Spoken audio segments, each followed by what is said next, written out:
3, 2, 1. I serve no god or country. I fly no flag. If I'm effective, it's because of one simple fact. I don't give a fuck. Ooh, getting chills. Yeah. This is Sardonicast. I'm Adam from Your Movie Sucks. That was a quote from American Psycho. Drive. The Killer by David Fincher. Ooh. I'm Alex from IHE. My input to the intro is Panic on the Streets of Sardonicast. Any Smiths fans out there will know that one. Oh yeah, okay. Yeah, there we go. Yeah. It was a if you're not familiar with the Smiths discography, you can watch The Killer and then you will be pretty much caught up. Yeah, you will be after being killed. Yeah. What'd you think? What was the movie? The movie, David Fincher's latest, his first movie since 3 years. Yeah, spoiler discussion, everybody. Yeah, spoiler discussion for The Killer. It's out on Netflix right now for everybody. And the title kind of gives it away. Michael Fassbender is a assassin, a hired killer who, he messes up his kill in the first 15 minutes and the ensuing chaos follows. And I thought this was pretty enjoyable. Not Fincher's best by any means, but I thought it was a fairly standard and simple kind of assassin revenge type plot, elevated by Fincher's direction, the overall presentation, and some kind of interesting subtext or themes to think about that kept me thinking about it after. I've watched some of the scenes again since that I enjoyed. I quite like this. I know people on the subreddit think we're going to war over this one because we had another Flower Moon kind of situation, people just going crazy over ratings and whatnot, but I thought this was pretty solid. I'd probably like this more than Mank, his last film. That's kind of souring on me the more time that passes. But Mank is very forgettable. I remember basically nothing about it. Yeah, I remember like a CG giraffe or something. Wow, that's more than I remember.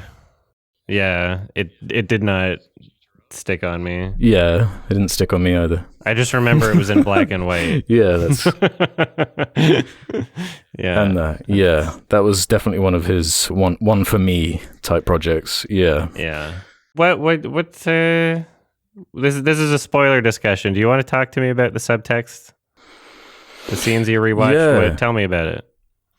So, yeah, I found a lot of people are kind of talking about this as, and this isn't what I would say or was picking up on that first watch, but a lot of people have been interpreting it as a sort of a self-reflective Fincher deconstruction, where he's taking a little look at his own filmography and the way he uses violence, and a lot of his films do use violence and are saying one thing, but perhaps being misinterpreted in one way.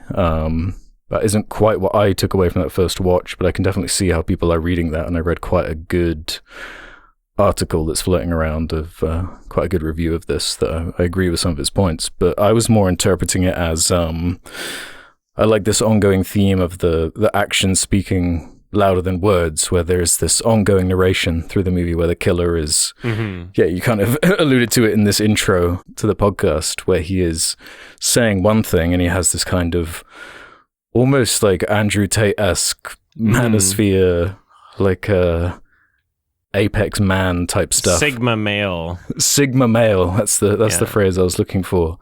Where he's constantly telling himself that whatever it takes, make sure you're one of the few, not of the many. Yeah, I'm effective because I don't give a fuck. Weakness is vulnerability. Forbid empathy. Empathy is weakness. And then the dissonance of his actions completely going against everything he is telling himself in his head. It's like a unreliable narrator situation where, it doesn't match. And there's a lot of interesting kind of scenes that happen as a result of that. I found that to be a compelling angle that made this stand out in a sea of these kind of assassin standard revenge type framings. Yeah. I saw there were inklings of that, and perhaps on a second watch it would be more apparent to me. because the way that I was watching it on a first watch, I felt as though him saying like, "Oh, I'm the perfect fucking thing. I don't give a fuck." Blah blah blah blah blah. That didn't necessarily feel incompatible with him like fucking up or him like going against what he's telling himself in his head. Like that exists in plenty of other kind of Sigma male movies that are not claimed to be as ironic.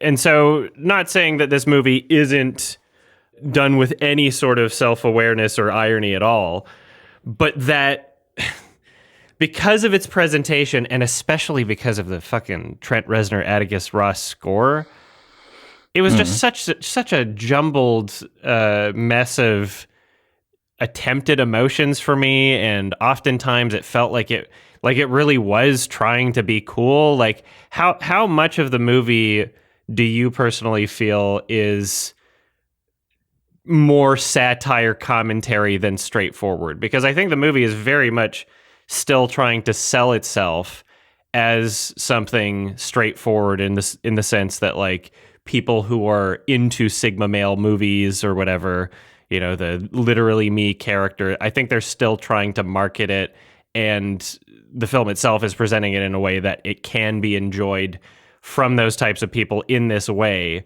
Or is that just, I guess, a deeper part of the commentary of like, oh, he's creating something that maybe certain art house crowds will see through that and get something else out of it?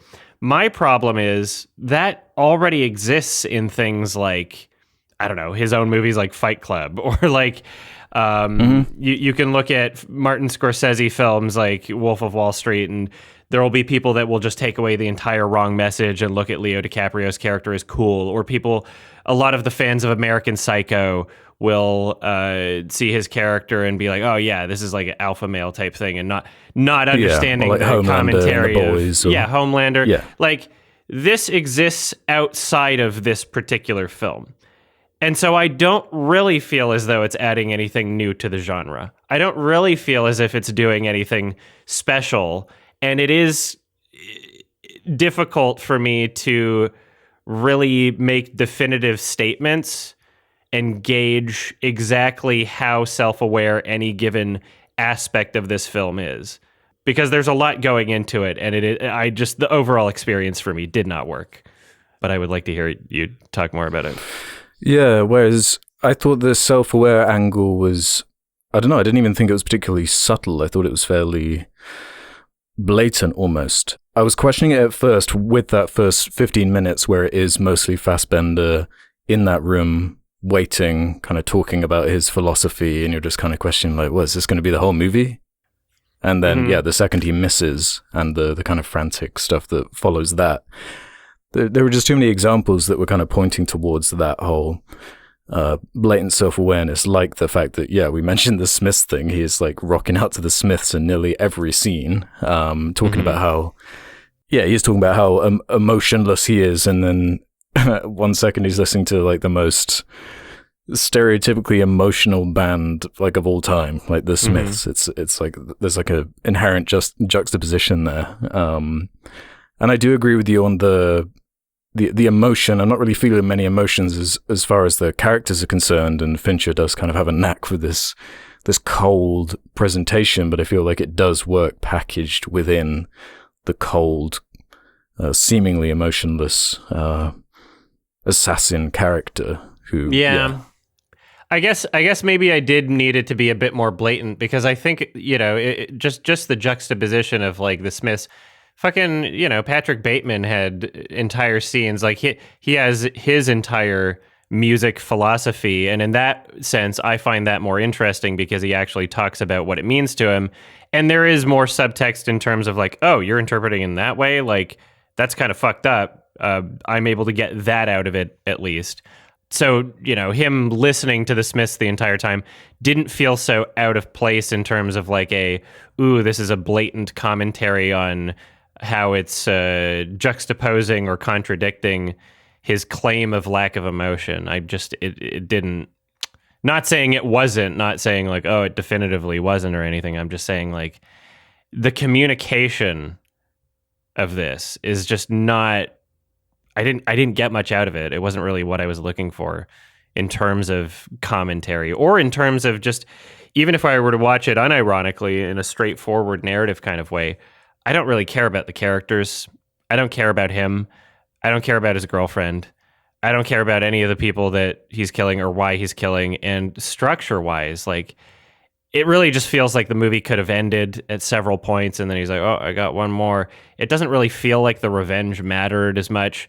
And so much of it felt so derivative of other movies of this, let's call it genre, I guess, like Drive, where even from the first, 15 minutes of the movie, I was like, this is kind of feeling like we have Drive at home. And then as the movie continued and further progressed, it really, really just kept reinforcing, and even more so, that feeling of like, okay, this is just making me wishing that I was watching Drive, right? Like the satirical, I guess, meta narrative elements, they don't save the movie from being like really boring for me. Perhaps it would be more interesting on a second watch, but damn, I was really disappointed by this. Yeah, I wasn't bored by that, even though I wasn't like in love with this character and think it's like a deep character necessarily. But I think a lot of the situations they put him in were very tense. I thought there was a lot of good tension in the movie, lots of good scenes of build up. Like I do really like that first 15 minutes and the way that builds up, and it's leading you to think one thing and goes a different direction. And then, the frantic reaction to that, and how he's, dotting all around the planet. The pace is quick, all different characters. Big fan of that. The fist fight scene, an hour in, how brutal that was. Which one? In Miami. Was it the one with the table? Yeah, with the table leg. Yeah, I liked that. The score ruined it. I fucking hate the score. Really? What? The Trent Reznor Atticus Ross score in this, it absolutely ruins like pretty much any scene it's in. It feels so conflicting with the tone and what we're seeing and in what context we're seeing it in. It really feels like one of their like phoned in sort of like, oh, we're trying to recreate the idea of what we're supposed to sound like, I guess, particularly in a David Fincher film. It never felt appropriate, and it always felt like, this scene would be much more interesting without music, or this scene would be much more impactful, or, I would be able to get so much more out of it without the music there. And it was so constant and ever present, and I'm just like, fuck, like, if it was just the Smiths soundtrack, like, the licensed music, I thought really added to the tone and the nature of the film and gave it a less serious vibe and gave it kind of it allowed for me to feel more like it wasn't taking itself as seriously, whereas any scene with Trent Reznor and Atticus Ross's score just kind of robbed that from me, and I was too busy thinking about like, why the fuck are you doing this? There was one part where it sounded where like literally the score just sounded like, oh, he got glitched as he got punched. Just like weird shit like that. And I'm just, I can't. See, I really like that. I like that. That like in that scene in particular, I rewatched it earlier. It's part of that score is part of what makes it hit to me and does enhance the tension, especially when the guy falls on the chair leg and it all ramps up. I don't know. I feel like it did actually complement the action you were seeing, and it did help to heighten what was going on with that score. So when you experience that action scene or anything like that in the film with the Trent Reznor Atticus Ross score, those are scenes that you're more or less experiencing unironically, but the other scenes, there's more of an ironic nature to it. Is that, I'm just trying to understand. They come across in earnest because I feel like he's a good action director. I feel like he is good with the tension. Reminded me of things like that great scene towards the end of Zodiac or some of his stuff in Mindhunter, where he just is very good at constructing scenes of tension. Or even just like the opening. I love those opening credits. It's just like 50 seconds, kind of like montage of images implying the killer's backstory and stuff he's done, because you don't really get to see him achieve any of his assassinations actually in the film, because this is based off a French graphic novel, which supposedly was or did include a lot of different environments and would cut away to show his other assassinations and whatnot, but this is firmly rooted in Fassbender's perspective. But I think a lot of this stuff to interpret from it is not necessarily just like a deconstruction of Fincher's career or whatnot, but it's kind of saying other things. Like you could say, I don't know, it's talking about how destructive perfectionism is, or these internal ideas that can only take you one way. I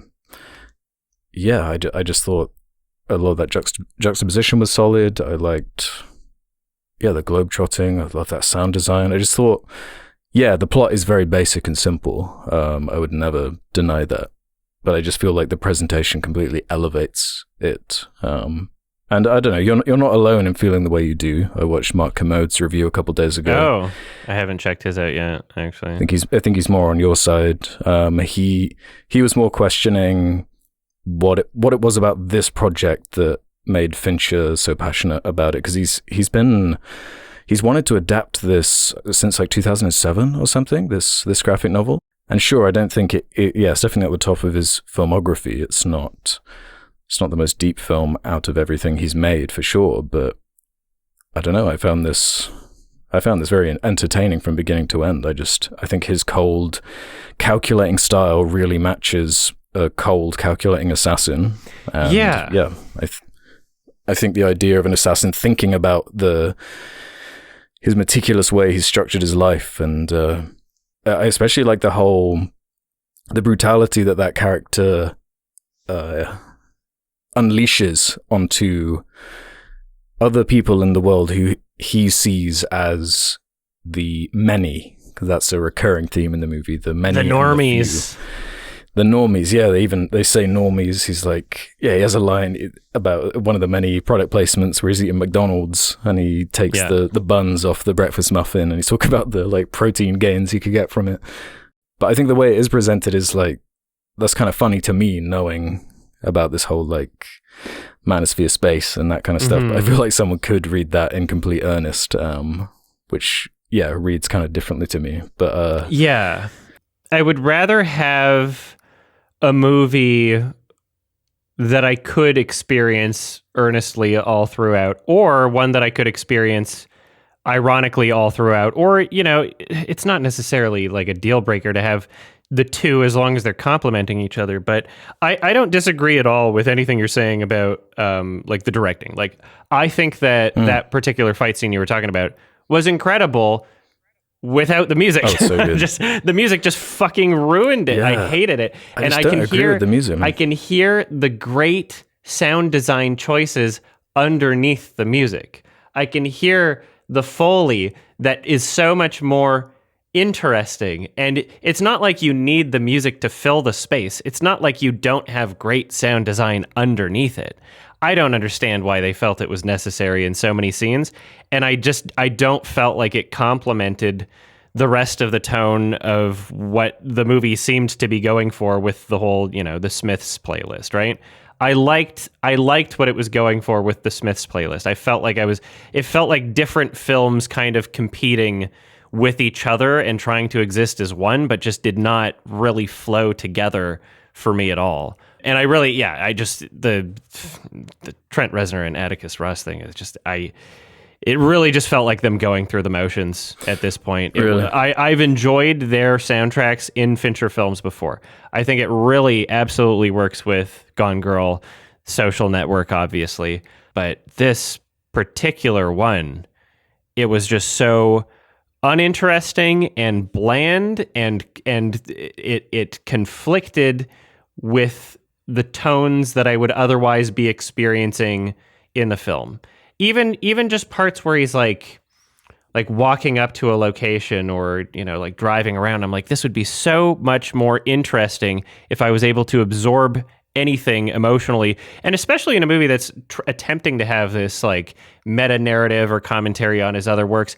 I would prefer for me to be able to have some sort of ability to have my own experience with it and think about things in a way where it's not insisting a certain tone or emotion.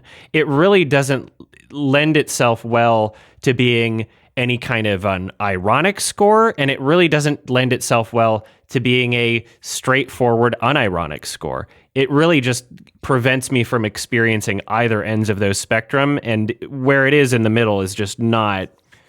It's just irritating and distracting. And I mean, I've said this before about a lot of other movies. Like, if I think the score is bad, it really affects my experience. And that is one particular thing that is really just standing out in this film. I cannot deal with it. That's interesting to me, because their score and the scenes that utilize it kind of are more the scenes that do read as, yeah, this is more of like an effective drama with, and they're using it in a way to sell what is going on. And when the Smiths stuff is being utilized, there's a bit more, that's where a bit more of the satire angle is being lent on to me. But then there are multiple scenes where they do mesh well. Like, I think the scene where he is looking down the scope of his sniper rifle and he's trying to find the exact moment where it is with each cut. If it's from his perspective, you're hearing it blasting as the audience, but as it cuts away, you hear it more in the distance, and it's like, increasing the tension. And the editing there. And like the sound design editing choices are all incredible. I loved those. And the transition between, it's kind of it is diegetic, but it's like every POV shot you experience the music in like the 2-channel headphone way that he would otherwise, and then as soon as the shot's not his POV, then like the great choices. There's stuff I really liked about this, and the hallmarks, the trademark style of David Fincher. Obviously, it looks very clean. There's a lot of shots where, if it were a different director, I wouldn't be assuming that there's like superimposed elements in it, but I'm like, great like special effects that you wouldn't notice. This scene looks great, and Yeah. I bet there's a bunch of special effects in it, and then come to find out later on Twitter, it's like, oh yeah, he actually filmed each one of those apartment windows individually, and then, placed them in the scene with different blah, blah, blah. I'm like, yep, sounds about right for David Fincher, and that's probably why it looks so cool and so clean. I will say the CG, like the planes, felt under budget. Like that same director fucking 10 years ago had better looking planes in his movie. Also, he's kind of like got plane autism. He really likes planes. I don't know what it is. I bet he's the type of guy that knows exactly what model each one of those planes are. I bet every time he takes a flight, he's like, I'm on this particular model with this engine. This has exactly many seats. That meticulous like line of thought, I feel like, is explored really well, and I can see why people are interpreting it as kind of him shining the looking glass back at himself, because I think that is a good way to do that, especially with the way it wraps up, though. It's not the first time he's kind of done this weird like meta self-commentary on his movie. Remember the like the jelly bean scene with in Gone Girl with it was Gummy Bears, and he was like, repetition, and he's like pretty much calling attention to the fact that like him as a director, he's notorious for being difficult to work with because of how much repetition his actors ask for him to do to get each take exactly right. Some of that is found in this movie, and I've read what people are saying, and there is, obviously there is a lot of like him making commentary on his own films. I'm just like, I need it to work regardless. I can't have the subtext be the only reason why I enjoy a film, right? There's plenty of examples of this. I need it to work as its own thing, or find the commentary so interesting or so substantive, or the visuals so interesting and substantive. I need to be able to grab onto something, because even though I love the way it's shot and I love his directing and how cold it is and et cetera, clean, it's just, I kind of get numb to it after a while, and I'm kind of just frustrated with the characters. I'm kind of just annoyed at the pacing, just wanting it to end. And this is the worst Fincher for me. I don't know how much more I have to say. I could see those issues with the pacing, and that's one of the places I'll agree. I think the way it wraps up is a little bit quick and feels a bit uneven compared to that slow build up towards the beginning and all that tension. After that scene where he confronts the billionaire, which was kind of what I was getting at to earlier, where he is brutalizing all these people who he does see as the many, and then as soon as he gets to someone who he perceives as the few, it's the one person he doesn't brutalize or destroy. He lets him survive, and I think that's kind of an interesting idea. Like the billionaire's the only one who survives.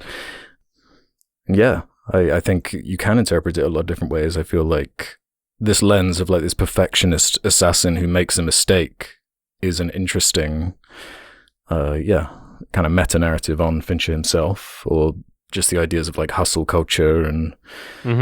Yeah, I do think it has a lot of consistent themes, but I guess what the biggest place I disagree is that I think it's not the greatest, but it does work, I think, without reading anything deeper than that. I think it is, a basic revenge plot, but I think the execution and the presentation is so rich and well done, and I think the pacing's pretty good up until, the latter section where it's trying to wrap up. It wraps up a little bit.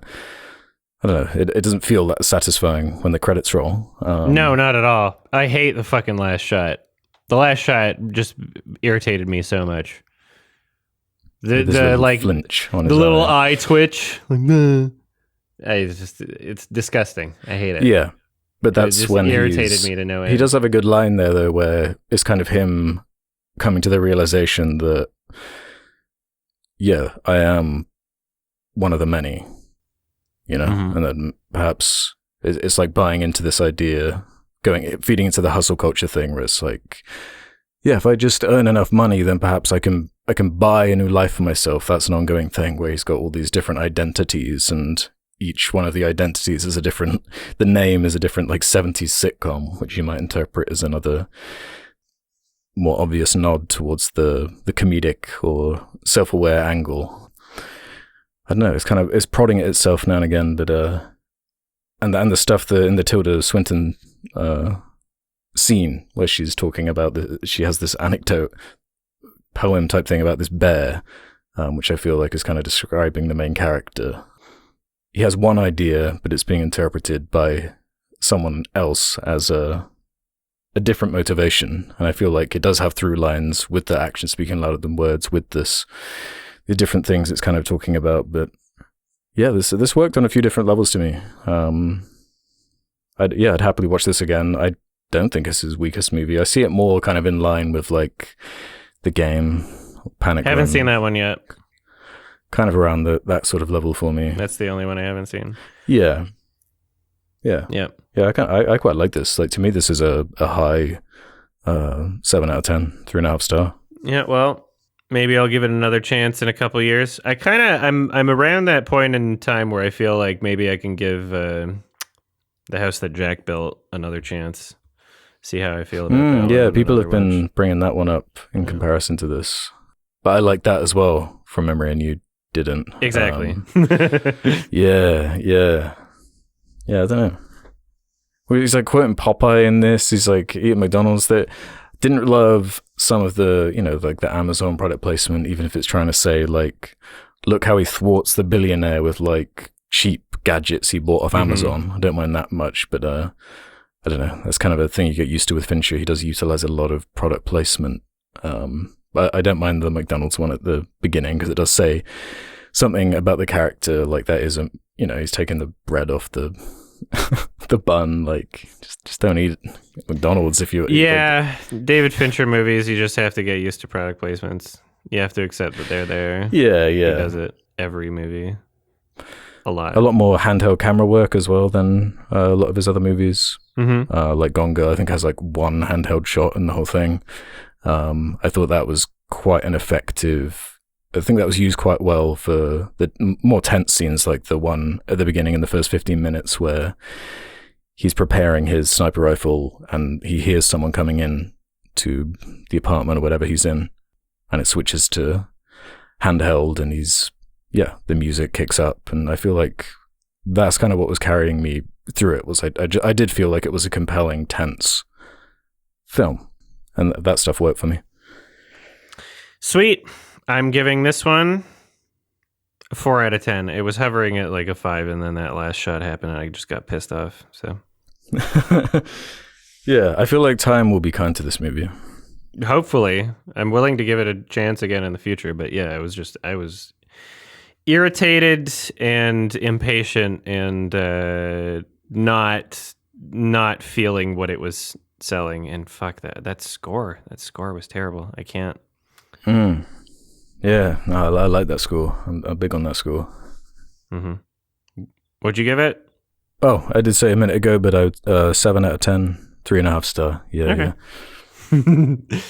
Yeah, solid. All right, you recommended a film.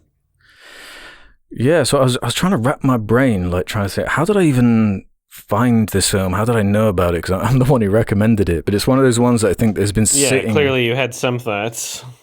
Yeah, like I don't know, I'd heard somewhere about how good it was, or maybe I was reading about Truman Capote, or something like this. But either which way, my recommendation was In Cold Blood, the 1967 film directed by Richard Brooks, as I just mentioned, based on the famous Truman Capote novel, documenting the true story of two men who travel across the country in America to rob what they think is a rich farmer's house. They hear there's $10,000, which I think the crime happened in 1959. So that amount of money would be like 150 grand or something today, just for reference. They hear that there's a safe with this amount of money in. They rob the family at like 2 a.m, tie them all up. A family Spoiler of 4. discussion. Oh yeah, full spoilers here. Yeah, they tie them all up, can't find anything in the house, and wind up murdering the entire family, as the title suggests, in cold blood. And yeah, the following is the kind of procedural, the rise and fall with they get like 40, it's like $42 or something in change that they managed to get from the robbery itself. But there's a whole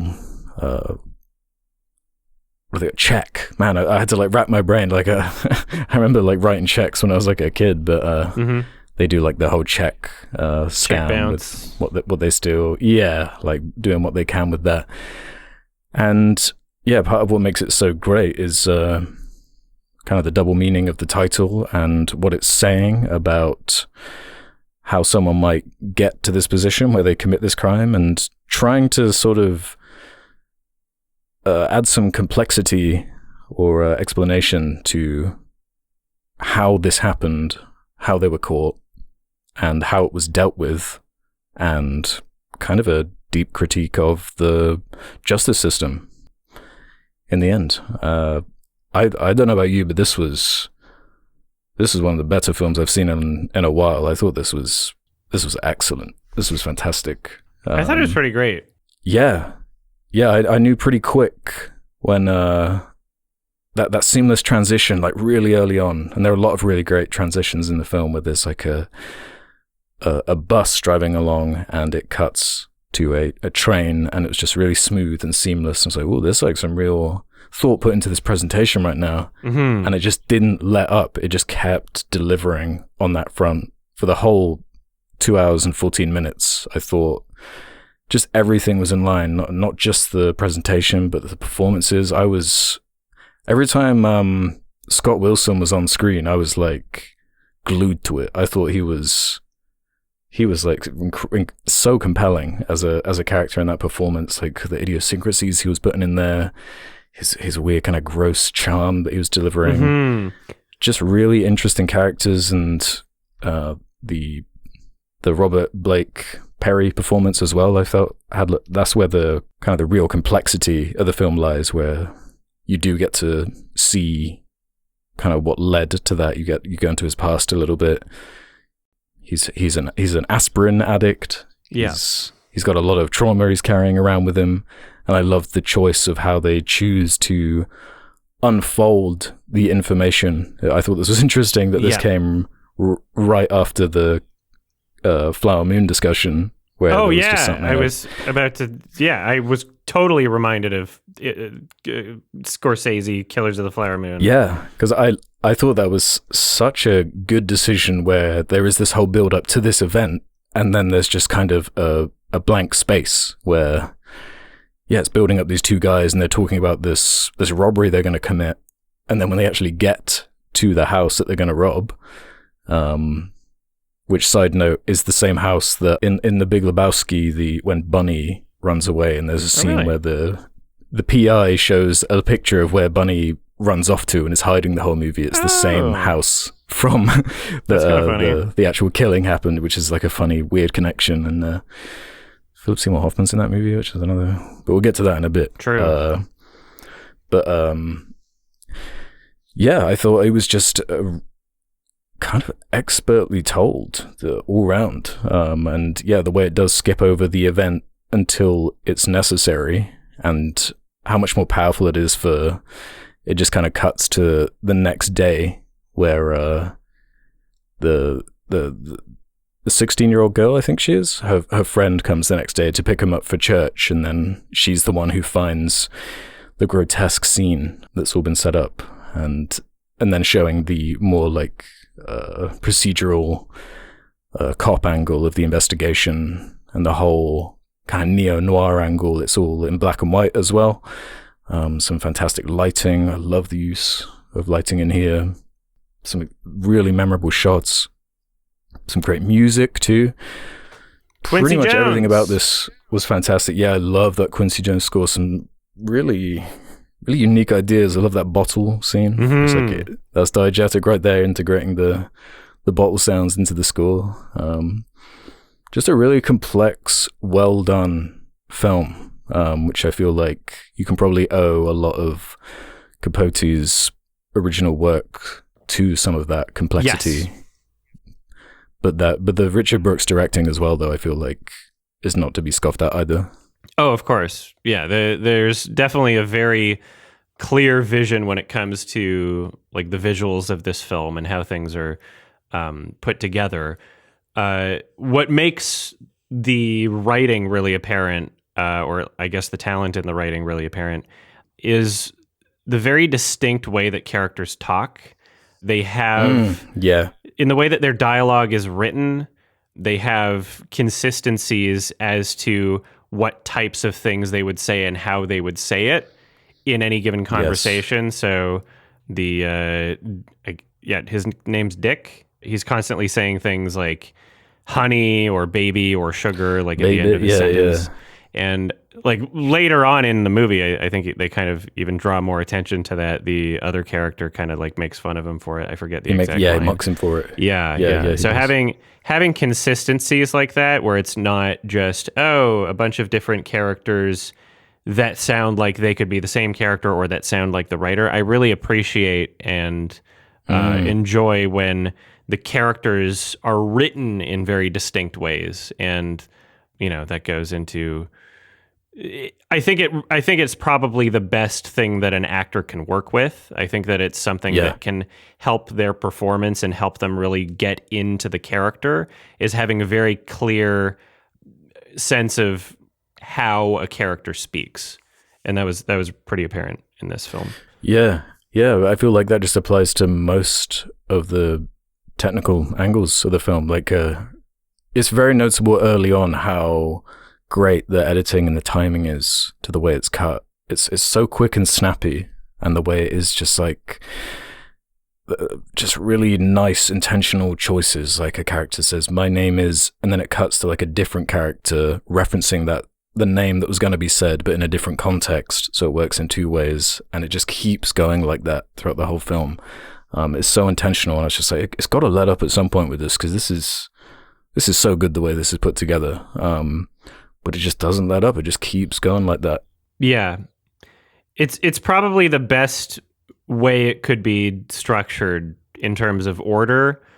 I remember as soon as it gets to eventually revealing the killings, and it's like a nice, full scene that doesn't just feel like a quick flashback or reminder. It's like, okay, now we get to see this scene finally with the context of everything else that's happened in the film. And I'm watching that, I'm trying to imagine what the scene would be like if I didn't have all that context beforehand. And I really felt like that was the ideal way to experience it, knowing not only that they're inevitably these characters are going to die, but it is, particularly brutal, and that it's over nothing. And it really enforces a sense of dread that otherwise would not be there if we were watching that scene, if it had taken place chronologically with the events of the film. Exactly.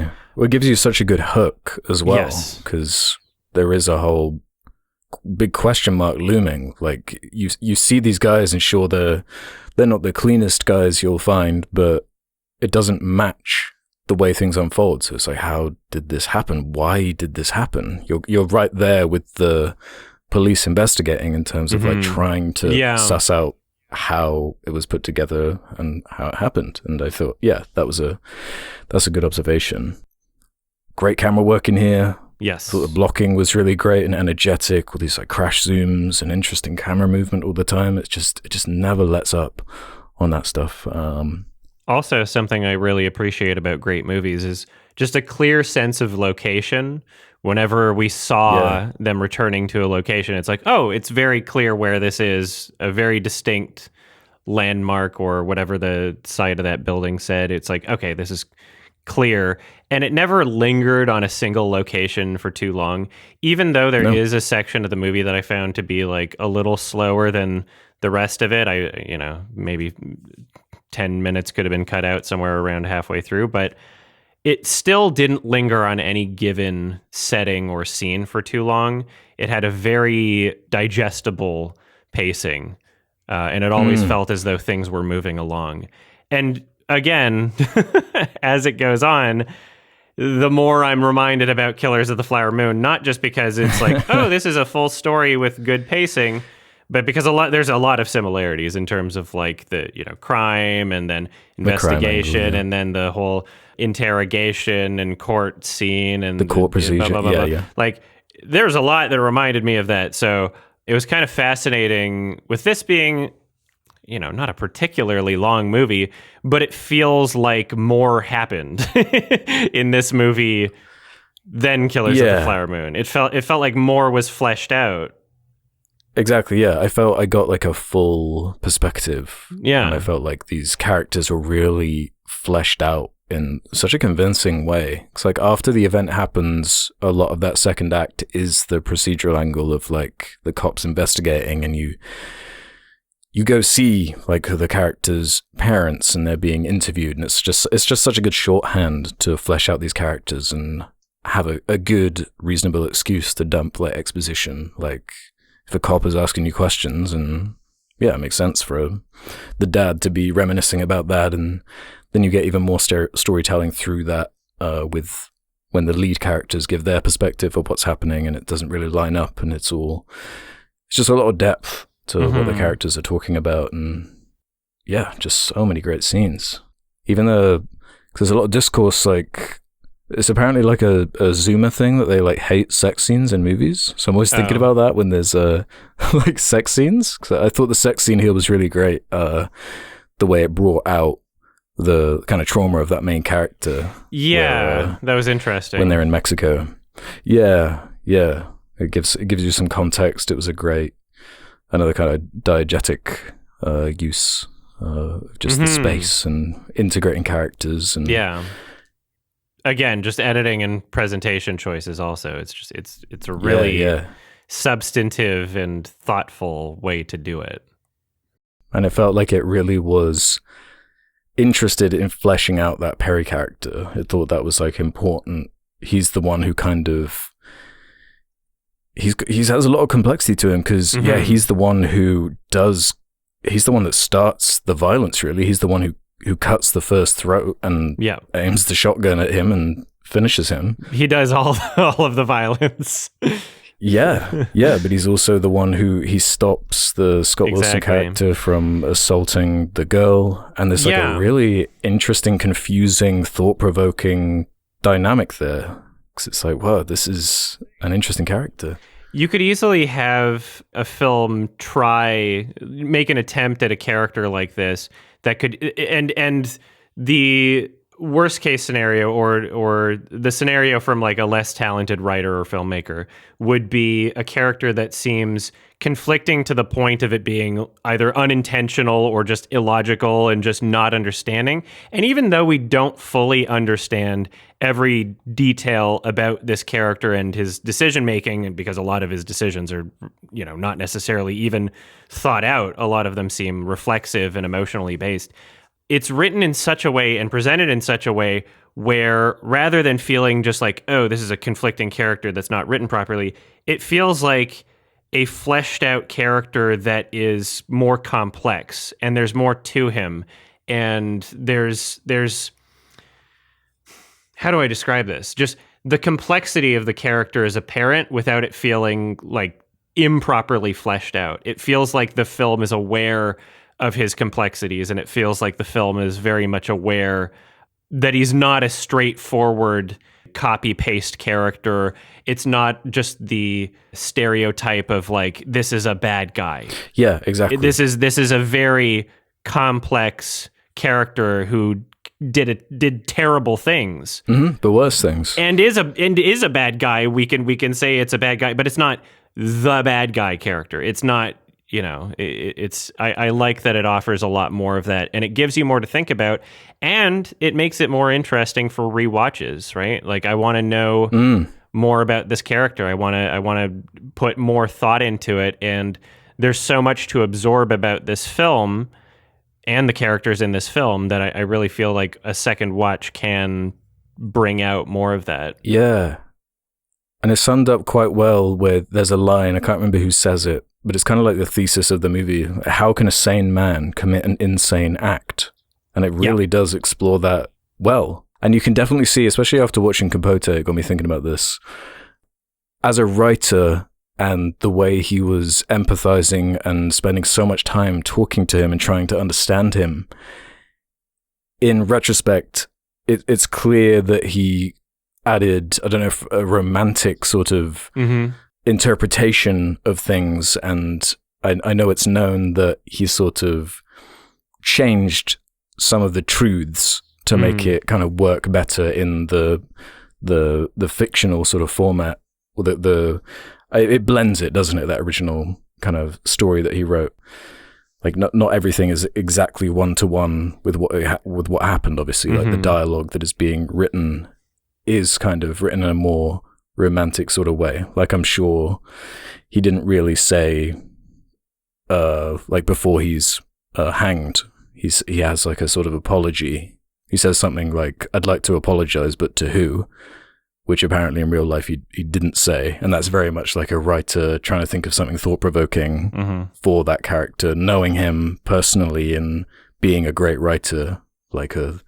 And that's like a through line throughout the whole film. Like, after he stops the assault in the bedroom, he says, like, I despise people who can't control themselves, even though that's what he does a few minutes later.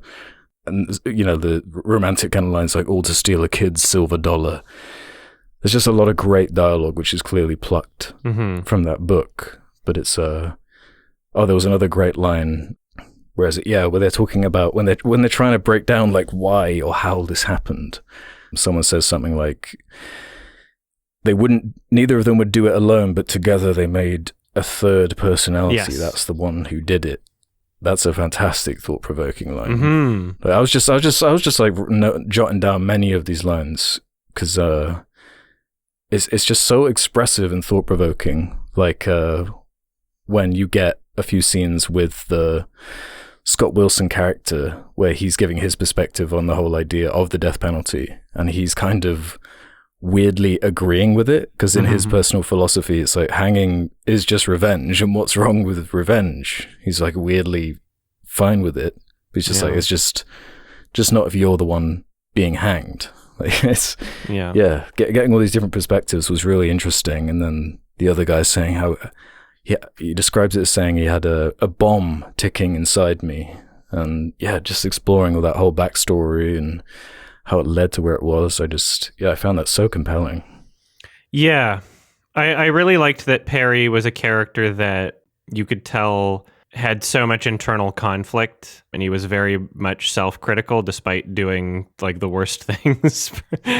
Yeah. And, he just in the middle of like the robbery, like the problem is us, like, what are we doing? And like, then eventually, I mean, over time you can see this kind of transformation of him starting to talk positively about crime paying and being like, yeah, we can do this. And then coming up with all these like weird, like fantastical, but unreasonable, implausible ideas of like, oh, we're gonna rob this and do this, and it's like, okay, we're gonna find treasure. We're gonna win in the casino and quadruple our money and all this. Find the Chintamani stone. Yeah, really just started. It was like, is this going to be an Uncharted movie? But no, it's more about just this weird, naive, kind of childish mindset that this character has, and one that seems to be changing in ways. Like, I don't know if I wouldn't diagnose as bipolar. I'm not like a psychiatrist or anything, but there is a complexity to it, and I like how it was explored. I love the music. Yeah. Great score. We talked a bit about it.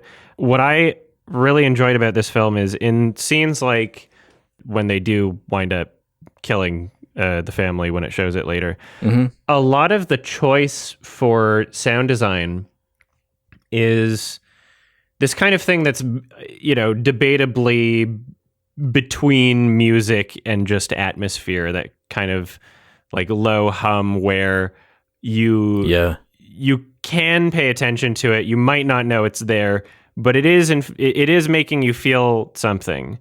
And it is suggesting this kind of like sinister, foreboding, uncomfortable nature to the scene without being so explicit that it's a full score and like doing the whole traditional stereotypical, scare cues or like dramatic cues or anything like that.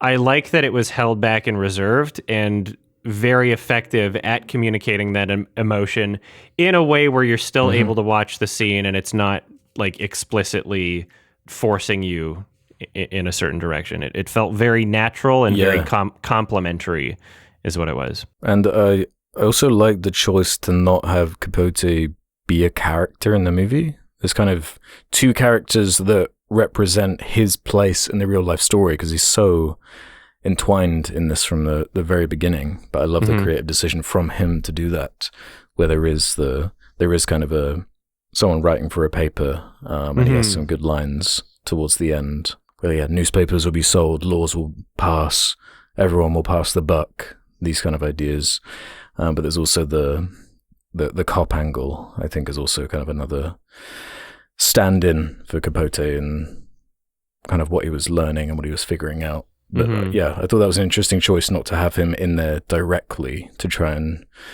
I don't know, there's something more, it makes it less about him. It's more about these central characters and trying to explore the core drama of what happened there. He was clearly obsessed with this they were waiting on death row for 5 years or something. So it's like, and you see in the Capote movie, like what it was doing to him. But man, there are so many great scenes. Like I love that ending. I think that's a fantastic ending. That perspective shot of the hood being put over his face. He's like chewing gum or something. And again, with the audio, it's kind of like mimicking the visuals of a heart pounding, which is slowly getting louder in the background. It's like rising in the background, and it's all, and then cutting to the title. I wonder what the earliest use of that is. Yeah, because that's a bit of a, you could call it a trope at this point, but still very useful. Literally the exact same thing happened in like the exact same context in another movie we talked about on the podcast. Spoilers for how do I mention the title of the movie without spoiling it? Whatever. Yeah, I know what you're going to say. How do I even mention the title without spoiling? Yeah, I can't. Whatever. Yeah, I think people listening will know. There will be people who know. They can figure it out. Ask on the subreddit if you can't figure it out. But although that did add to it, that had more going on also. But yeah, then showing the title of the film again, giving it that double meaning, where in cold blood applies to the inciting incident itself, but then it's also describing what the government did as far as dealing with them. Like they were killed technically in cold blood by a governing body, and that's definitely a through line. It's very, very anti that kind of crime and punishment, death penalty angle, and that is a controversial subject, and I think it handles it quite well, with quite finesse. Yeah, I love that angle.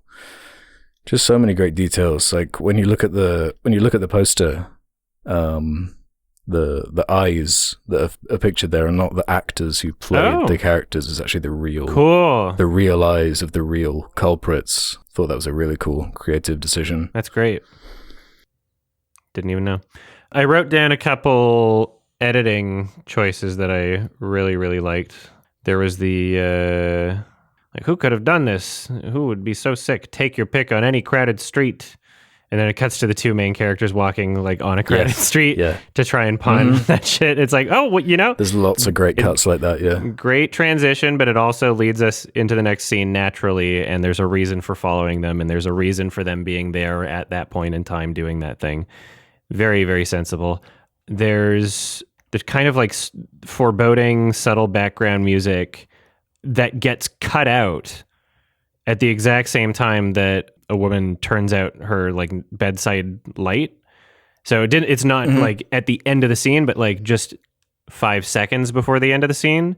And so the choice to cut out the music there instead of just abruptly when the scene ended, I thought was really cool and added to the just kind of sinister tone and atmosphere of certain scenes in this film.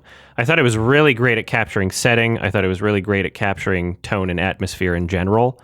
It had a really great sense of what you were, the types of feelings that I got out of it. It just felt so intentional and purposeful. Mm-hmm. Yeah, like it didn't just happen. It's not like an accident, Yeah. Although in saying that, one of the more memorable shots is towards the end where they are on death row waiting, and the rain. The Perry character in the rain, where that was supposedly, that was great. Yeah, that was like fake rain. They didn't even, it wasn't intentional. It wasn't like established or like storyboarded to be that way, but it just kind of worked out that way. Yeah, that's great. So the lighting, just the way the lighting was, tears on his face. Yeah, it's so memorable. It's just so tears in the rain, impactful.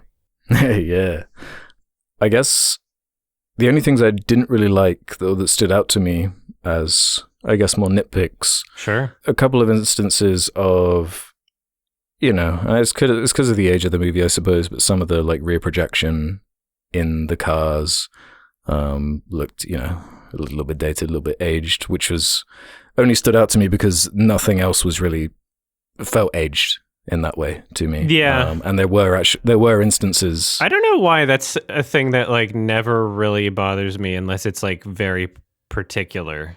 It only really bothered me because there were instances of them doing it where it was seamless. There's one where they're in the car and there is heavy rain, and that's kind of obscuring the fact that it is on a soundstage or whatever with the wipers going. So it's like that's like a clever way to obscure it in my mind, whereas the blatant rear projection it's just something kind of aged, and unless was it Pulp Fiction, where it's like an intentional kind of reference, it can be, Yeah, stylistic choice. A little bit aged, a little bit goofy. Yeah. But yeah, the only other major one I had was the performance of the 16-year-old girl. I thought she had some kind of weird, goofy delivery. That she had a line where she was like, "Good grief, what is this? Some kind of joke?" Where like that when the crime is going down, I was like, "Oh, like I'm buying this." Aside from that one line that really like stood out to me as like, maybe you could have used a different take of that. I wasn't bothered by that either. I don't know if it was necessarily a line delivery thing. There might be this, maybe I'm like a bit more, I guess, either forgiving or just not as familiar with, I guess, the average way that a person of that age and gender would talk in the late 50s, or how someone would react. I guess I kind of just like give a bit of, I don't even necessarily say credit, because it's not like I was thinking it was bad, but I guess there's just like a different set of suspension of disbelief in terms of like how characters talk and act, that because I'm not as familiar with the time period or people from that time period, and like, am I going to reference like archival footage or like a real documentary? Like, I don't know. Right. I don't know how people fucking act the further you go back. So. It wasn't even the verbiage to me. It was more that did stand out to me compared to how, the emotion of it. It wasn't convincing me. Whereas basically everything Perry and Dick are saying are like so well acted, so convincing. There's never even a moment where I'm doubting the intent. I don't know. The way I interpreted her in that first part was that she just like didn't understand the seriousness of the situation yet. Because even the other characters also... That's how I figured it was written, but I wasn't buying that that's what she was communicating. Okay. Yeah. Okay. The only thing I really didn't like about the movie was that I just felt like the pacing was absolutely perfect outside of between the missing chunk of time when the murders happen and, the investigation starts. From that point up until the collecting bottles on the highway, which is a scene that I loved. But everything in between that, I feel could have been trimmed down. It was like starting to lose me entertainment pacing wise. This could change on a second watch. Maybe I'll be way more into it, knowing everything that's coming and, getting more out of certain scenes, especially with more context about the characters and their interactions, et cetera, et cetera. But that was, on a first watch, just a chunk of the movie where I was like... So you're talking about the section before they're caught? Yeah, pretty much the whole police investigation. Like, I felt like that could have been trimmed down, but I might not feel that way on a second watch, and I do want to watch this again. So I loved all that stuff, because that's when a lot of the best Scott Wilson stuff was coming out, where you see kind of how the manipulator, see his skills coming out, and you get the slow kind of drama building between them, where they're clearly they kind of stop getting on at a certain point. They're feeling the tension build with like they're listening to the radio that they stole from the house, and they're hearing about how the cops are getting closer and building up, and there was an underlying tension to me, because they're caught at some point, and that's like, as an audience member, that's going to happen. So that was compelling to me, and trying to figure out like, so how were they caught? Was it because of this guy in jail that dobs them in for $1,000, and that turned out to be the kind of lead that winds up taking them down? But and then just the presentation on top of that was just, it never really lulled for me, to be honest. There wasn't a point I could even identify as being a weakness in the pacing. I thought the pace was actually pretty much perfect for how much information is delivered, and for how many characters there are, and for how many perspectives you see. And it's like hopping around to different people in the town, giving their perspectives early on. And it's like a really broad, a broad amount of perspectives that you're seeing that just keeps it compelling. Mm-hmm. Yeah, I might feel more entertained in that section on a second watch, but otherwise I thought it was like absolutely fantastic. Really expertly told story, very smart choices in terms of how things were structured. Great acting, great cinematography, great music, like just everything that makes a great film, everything that I love about the details, character writing, a sense of location. It's really, really fantastic. So we'll see how I feel on a second watch in terms of like just, the chunk of the movie flowing for me. But right now, I'm giving it a very high 8 out of 10. It's closer to a 9 than a 7. Whereas, I'm slightly above you there. This would be a very solid, very high 9 out of 10 or 4.5 star for me.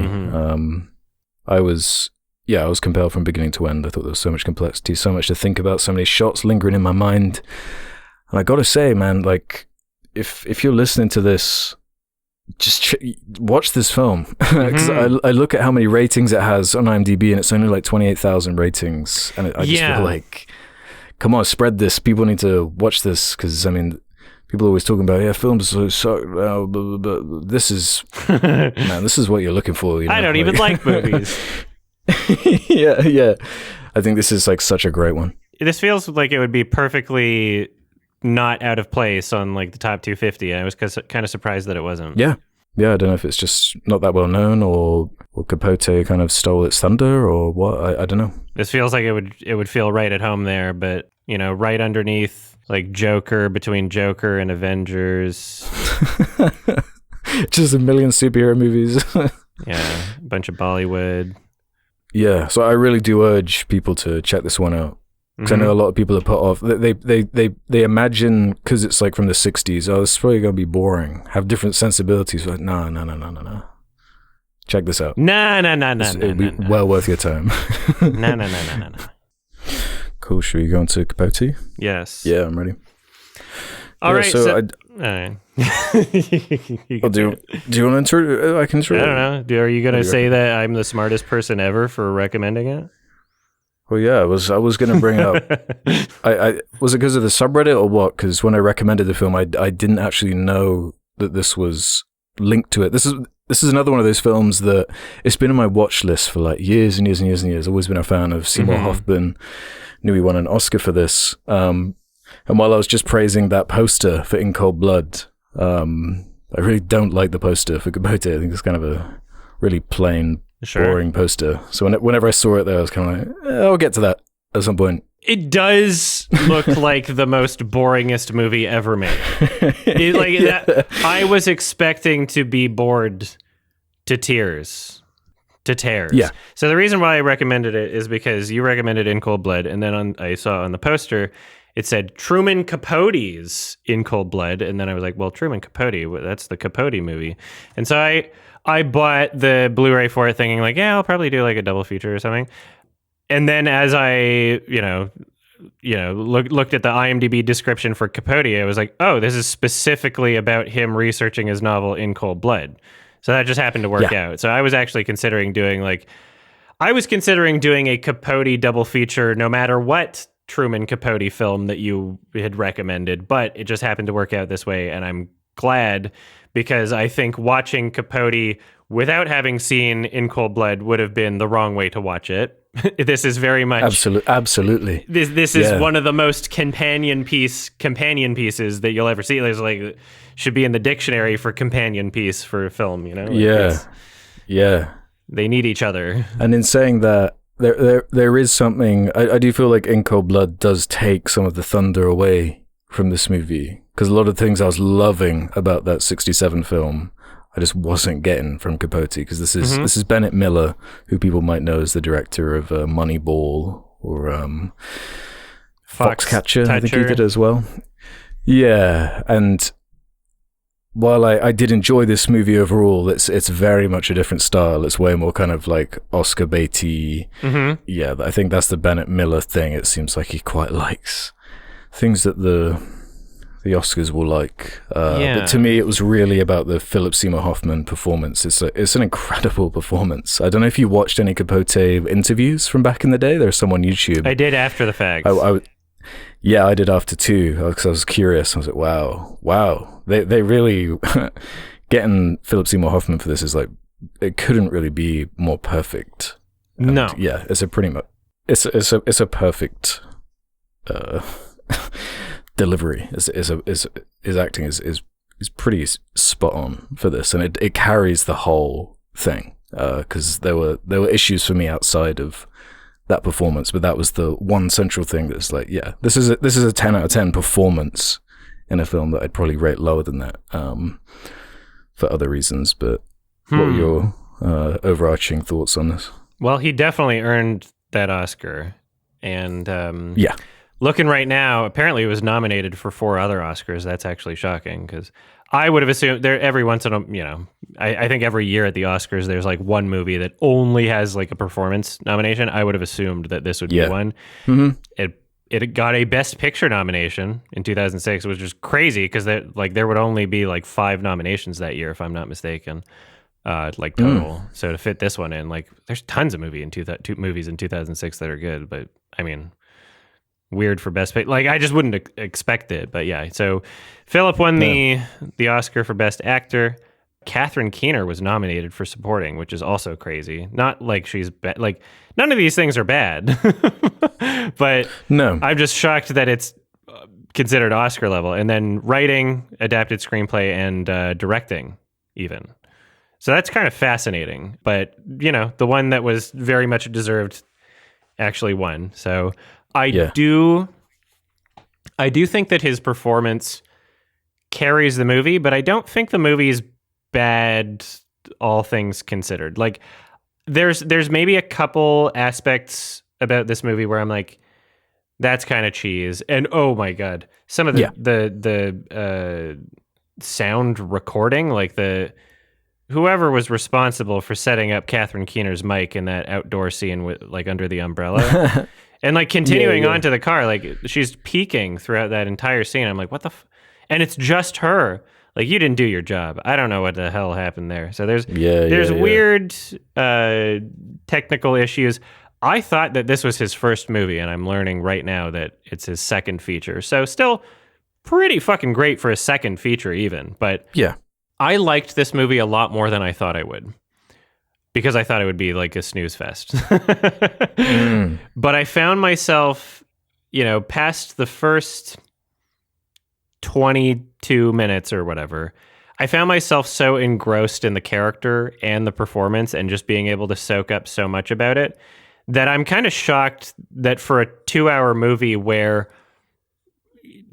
on paper not really that much happened and probably could have been trimmed down, I'm shocked that I was pretty solidly entertained and intrigued for the entire runtime. This kind of seems like a bizarre film to even make in that sense, because it almost seems like kind of like a niche subject matter that you would have to watch in cold blood to get like the full experience out of this. Like, how many people watched this without having watched or read in cold blood? Like, was that a huge thing? Is that why there's a discrepancy in the user rating and Metascore, or Yeah, I guess it's a very famous novel, but mentioning those ratings, like this has like 139,000 ratings on IMDb alone. Which is, like, you're right. 5 times like more than in Cold Blood. So I guess that it's got a bunch of character actors, but I guess there was a draw there. I don't know. I felt like watching it straight after it was, I don't know, a little bit of whiplash in terms of like I wasn't engaged on the same level. As interesting as that score was, but anything that directly mimicked, or I guess mimic's not really the right word, was telling the same beats of the story that was covered in Cold Blood, I feel like was just, for the most part, better done. Of course. In that original. Of course. Whereas here, it felt way more like a 2005. It didn't feel offensive, though. It wasn't offensive, but it felt way more like, this is a 2005 kind of Oscar baity movie, whereas that 67 film, I feel like, was not. It didn't feel dated or aged by anything like that. Like, I don't know how you felt about the music, but I just was not gelling with the music in this movie. I found it kind of corny and was not. It's just, there's so many great character actors bouncing off each other, and I felt like that's enough. That was enough for me. It wasn't really complementing or enhancing the emotion of what they were bringing. It was more kind of distracting to me. It wasn't. Okay. It wasn't gelling with me. Yeah. I near the beginning of the film, I was like, it was teetering on the edge of corny for me. I'm like, no, really? Is this what we're doing? But over time, like, I was just so into the character in the movie that I thought that the soundtrack overall was something that was complimentary in the sense that it wasn't too distracting in terms of what it was doing. Like, it wasn't being some sort of like complex, like, listen to me. Like, it wasn't trying to go for like being a super memorable, super like, one of the best scores of all time. It was just trying to exist to complement the emotions of the film. And in that sense, I think that it did its job. Could it have been better? Sure. But I'm not bothered by the choice of how it was used and what the score ultimately was in this film. I don't think it didn't ruin the movie, didn't really take me out of most of it. It wasn't egregious, but it also, I don't know, it wasn't elevating anything to me either. I thought it was just serviceable for what it was doing. It's not one of the takeaways. Yeah, it did exactly what it needed to. Could have been worse. Could have been much worse. I thought the core, the dynamic between Seymour Hoffman and Catherine Keener, that was kind of my favorite angle of the movie. Just the real life story of them being friends and her going on to publish her own To Kill a Mockingbird, like two incredibly famous pieces of fiction in there, and the fact, and just getting to know that they knew each other and they had this dynamic, and him being like an asshole at the screening of the film adaptation of her book and all this was like that was weirdly more interesting to me than the relationship between Capote and Perry Smith, maybe because of that direct contrast where I was just, I don't know, a lot more attached to that Perry in the 60s film, and I just felt like there was something, I don't know, I was thinking of like the Oppenheimer kind of editing for like the first act of this movie, where it's almost, the pacing is so quick and scenes are so short, and it feels like it's so desperate to get to the Perry Smith crime dynamic that I was like, man, I almost want to sit with this longer. I want to be taking in these performances and these dynamics a little bit more, but it's almost not letting me. It's just moving so quickly. Yeah, but that might also kind of just be like in terms of what your expectations of what the film is trying to be about. Right? Like, because it's a Capote movie. It's more of a... I like that those other characters from the other movie are there, but it is a Capote... Like, the character study is Capote. It's sure, there's inklings of... There's added context to the other characters of the other film, but it is more just about him. So I understand why they would want to not, really be as slow or... It's not even a slowness I'm looking for. It's more like, okay, I get that you want to get to the Perry Smith dynamic, but even when it got to that, I wasn't feeling... I felt like I was being told a lot of things and not shown them. Like a lot of characters were talking about like how much they've been talking and how much they've been communicating, and they were talking a lot about the relationship they had. The whole movie is talking. Yeah, exactly. Everything is talking in this movie. It could have been shown in a way that I would have bought into or believed a little bit more. I thought that it was kind of... I thought that it was appropriate and made sense given what this movie is in terms of like, okay, this is about a writer trying to like essentially interview these characters to find the true character in these events, and Capote wasn't there. A lot of what he's experiencing is just an account from somebody that he has to trust, and so a lot of things from his perspective they can't ever be shown. So I felt like that kind of worked in terms of what the movie was. Most movies, I would agree with you, I would rather have like a show don't tell for much of it, but I felt like that in this scenario it fit what was happening.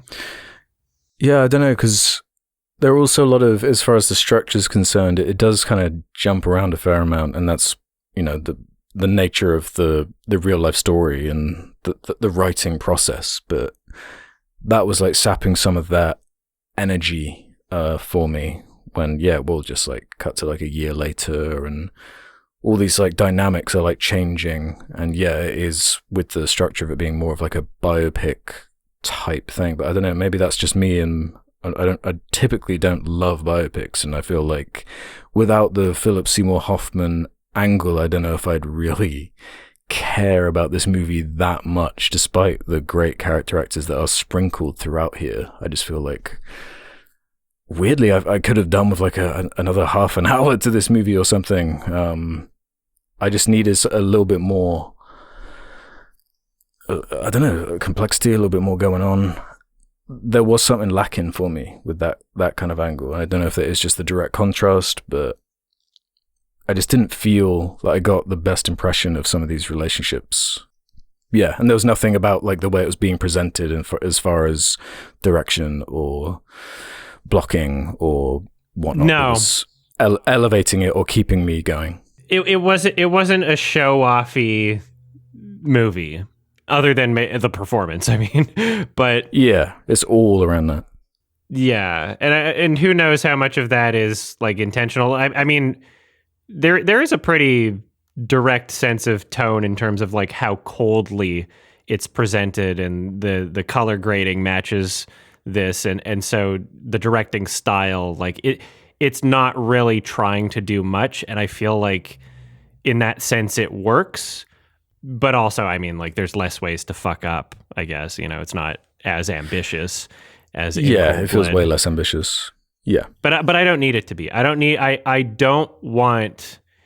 I never wanted a movie like this to be trying to compete with In Cold Blood. I think that it works great as just like a companion piece, a little extra bit of information and context that, after having watched Capote, I'm even more excited to watch In Cold Blood again, knowing everything that happens in this film in the context of his character and how he was interacting with him supposedly during the whole events of this film. Yeah, I guess I'm more trying to explain why I only really liked this, loved that performance, liked the movie overall, loved In Cold Blood. Yeah. I strongly liked this, despite some flaws. I was pretty surprised with it, and I was really not not upset with it. What's funny? There was another scene that reminded me of Killers of the Flower Moon. There was a criticism that I didn't bring up in our original discussion. When they do or maybe I did say this and I don't remember, when they do the teleplay or the reenactment, sort of like Martin Scorsese cameo appearance in Killers of the Flower Moon. Right at the end there. That scene, in comparison to Truman Capote and like microphone in the audience, the sound quality in Killers of the Flower Moon was too perfect, where I'm like, you didn't have microphones or speakers that worked that way in that decade. You didn't. Right? Like, you're not making something that looks accurate and it's distracting. Whereas in Capote, I was like, oh, okay, there's a little bit of, peaky kind of reverby thing going on here. Like, you understood the sound space a bit better, even if it wasn't like 100% accurate. There was like an attempt. Whereas like Martin Scorsese talking to a crowd in Killers of the Flower Moon, I'm like, what is this shot in like 2023? Right. Yeah. Like when's the setting here? Like that's not how things sound. There's no, I don't know. It was a lack of detail. And again, I mean, Killers of the Flower Moon, that's not even the only issue with the sound design, but Yeah, that is one of the things I did enjoy about this, I suppose, is the period piece nature of it. Yeah. It's a lot more, it's fairly subtle in how it's done. They're lying on the grotesque 60s furniture, and they're always walking around holding the phone and the cars and everything. I like that stuff, and I usually enjoy that. It did have good production design, and I like that there's oftentimes this trap that period pieces will fall into, where they'll get a bunch of, like, let's say old cars to show off, but all of them look like they're fucking brand new, right? And there's like no dust on them or anything. Vintage, they actually, there was some texture on the cars and, other sets, props and stuff in this film, which I appreciated. It's like, okay, they look a little worn. They don't look like they're just like new. If you go back to 50s or 60s, not everybody had a shiny car. Not everybody's car was like the shiniest thing in the world. Obviously, it's like you look around cars currently, people. Yeah, exactly. like mud. But I guess that's just another thing. Like, I just kept thinking about In Cold Blood and how much I'd prefer to watch that film again. Perfectly valid. There's much less of a disconnect there. Of course, it being 67 and the event happening in 59. Like there's no disbelief with any of that. Like, all of that is so believable, and it feels like you are just there in the 60s. Whereas, this does feel like an early 2000s movie a bit more to me. Two more things I wrote down. One that I really liked, and then I'll get into a criticism. I loved the sassiness of Capote, especially when he was like just like fucking insulting the guy. Like, I know what exacerbate means. There's not a single word you can illuminate for me. And then he says, like, it's absurd. Do you know what absurd means? And then just immediately leaving. Like, I love that. There's some great There's some great dialogue in this. There's some really great that dialogue. that And there voice, that has body to be. language. There Man. has to be great dialogue. Otherwise, the performance couldn't be as well realized, which is the same thing with the last film. True. And you're absolutely right about the body language. That is like absolute key for, true character transformation is the limp wrist. Even when he's doing the fake punch, his wrist is limp, the crossed legs and just like how it moves with his sentences. Yeah. Even the way he'd hold like a glass. Exactly. That's why he got the Oscar. And then one final little criticism. I thought that it was a bit fucking over the top and cheesy at points. One point that stood out to me was the Jesus painting with the shotgun muzzle flash. Yeah. That was like, I thought that. I didn't love that whole montage. I don't know if it even necessarily needed that, to be honest. It could have been more subtle. Yeah. It was like weirdly gratuitous in a way that didn't help the movie. Yeah, it felt like that was there almost as like a payoff to people who didn't know about the event in detail. I don't know. I guess just felt like maybe that would have been more powerful if it was just left to Capote's perspective of learning about it, or through the language or the words. So. I feel like you could still show it without it feeling as like sensationalized. It did feel sensational, yeah. It stood out as being like, oh, I get this is an American movie. Like that's where it stood out in that sense. Like, oh yeah, this is for American audiences. Yeah, okay. Or like when Perry Smith is like getting out of the car to be hanged, and there's like the kind of corny slow-mo that clearly wasn't. That was clearly like an in-post thing. And I was just thinking about like comparing the hanging scenes and just how much more effective it is in that 60s version. I almost wish. I don't know how they could have really achieved it, but I think that contrast of what was real and what was exaggerated by Capote, if that could have been explored somehow or communicated in a way, there's something really interesting there. And reading about it after was like, oh, that's really cool. That like in the scene where he's asked about his last words and he like forgets what he was saying like halfway through because I guess he's just so panicked. And there is something much less like romantic and literary and like fiction like that 60s one. I just I wish there was kind of more of that sprinkled in here and there. I don't know how you'd necessarily do that, but no. And I think it could have easily like more fallen flat on its face if it did try. Is kind of my thought process here. Is like I think it in some sense it was aware of its own limitations in terms of what it could present. And I like that it did not try to exist in the same space, but more or less as like DLC, it's an extra level. It does feel like a kind of DLC reusing some of the same assets, but it's good DLC. I liked it. I liked it a lot. Yeah, it's a solid DLC. Yeah. I would give this one a 7 out of 10. Liked it a lot. Yeah. I liked it too. I'd actually give it the same rating. It'd be a low 7, low 3.5 star for me. It was just completely carried by that central performance, especially. He definitely deserved that Oscar. This is worth checking out for that alone. But I can't see myself revisiting this because I'll just be thinking about In Cold Blood, and we'll probably just put that on instead. Yeah, that's what I was going to ask you. Yeah.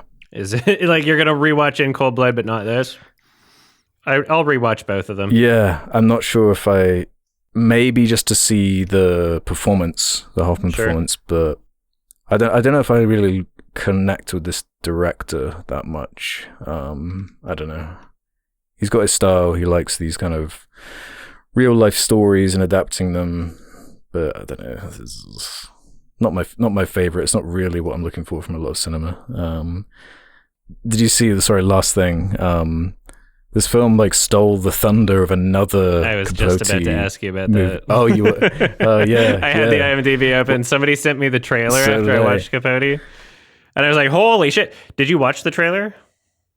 I didn't watch the trailer. I just looked at it on IMDb. I saw it. Yeah, Toby Jones, Sandra Bullock. Yeah. Anybody that's confused, there was another Capote movie being made at the same time about the same thing. Like literally like him researching his novel In Cold Blood, and that's the movie.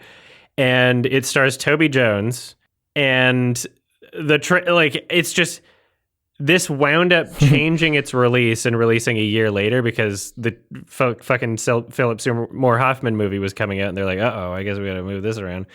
I watched the trailer for it. How's it look? It seems so fucking it's a big stinky. Like it's a big oops. What's shocking about it is just how fucking star-studded the cast is. Yeah. It's like Daniel Sandra Craig? Bullock, Daniel Craig, Jeff Daniels, Hope Davis, Gwyneth Paltrow, Sigourney Weaver. Yeah, it's insane. And just what I didn't know that until I was watching the trailer. I was like, what? How many fucking stars are you gonna throw in here? What's going on? And the fact that this just nobody watched it apparently, and it's not as well received. And I'm curious to check it out. I added it to my watch list because like now it's like what the morbidly curious. It's kind of interesting on that. Like it's weird when this happens where like two films about something similar wind up in production at the same time. Like those two Steve Jobs movies. It happens now and again. But like just comparing the Capote budget, 7 million made 50 million worldwide. Infamous $13 million budget, probably because of that cast, grossed 2.6 million. So what the fuck is the point? One thing that I noted from the trailer of this Infamous one is that because it did show the two killers in just a couple shots, I'm like, they don't really look like the same characters. But something that I really appreciated that I didn't mention about Capote is the Perry guy. Like, what great casting. It feels like the same fucking guy. Yeah. The other guy, not so much, but like Perry, like... The big Lasky guy. You're the nihilist. Yeah, he really really captured it, and he looked like him. And I really liked that about it. Very cool. All right. Question time? Yeah. Let's do some questions then from the Sardonicast community. Head over to the suggestion thread on the subreddit if you'd like to leave questions for future episodes. Just like Vince is depressed. Have you played Spider-Man 2 and have you enjoyed it? I know Adam did not. I brought it and was kind of let down how it was not as good as the first one. I found the Arkham games better as the series goes along, and these sort of stagnating or getting worse in terms of writing. Have you put up like a clip or something about your experience with? Have you finished it? I'm not sure what he's referencing. No. So there's 2 Sunday streams. The first one I played 30 minutes and then couldn't handle it and just shut it off and played another game that I wanted instead.